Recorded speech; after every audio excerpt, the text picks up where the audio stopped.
Mahigit isang buwan nang halos walang naiuuwing kita sa kanyang pamilya ang tsuper ng jeep na si Mang Alfonso dahil sa taas presyo sa diesel.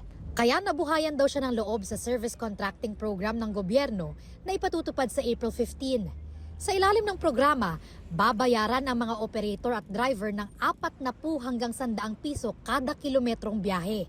Dagdag pa ito sa kita nila mula sa pamasahe. Mas okay naman ng kaunti yun kasi sa panahon kasi ngayon, hirap ang biyahe namin eh.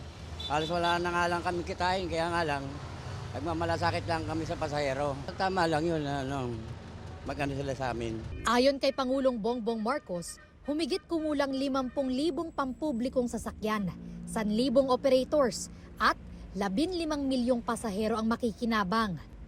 Una sa Commonwealth, palalawakin natin ito sa mga susunod na araw sa Quezon Avenue, Espanya, Zapote, A. Bonifacio, Rizal at Marcos Highway hanggang mapalawak natin ito sa buong bansa. Ipatutupad ang programa sa off-peak hours para raw matiyak na may masasakyan pa rin ang publiko kahit hindi rush hour.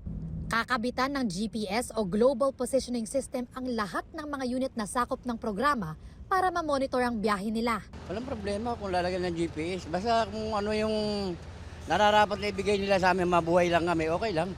Pero ngayon pa lang, may pangamba na ang ilang tsuper. Mahirap yung gawin, ma'am. Pag ganyan kasi mahaba naman ang proseso po eh. Yung proseso natin ngayon mabagal eh. Ano yun, 80% malabo mangyayari.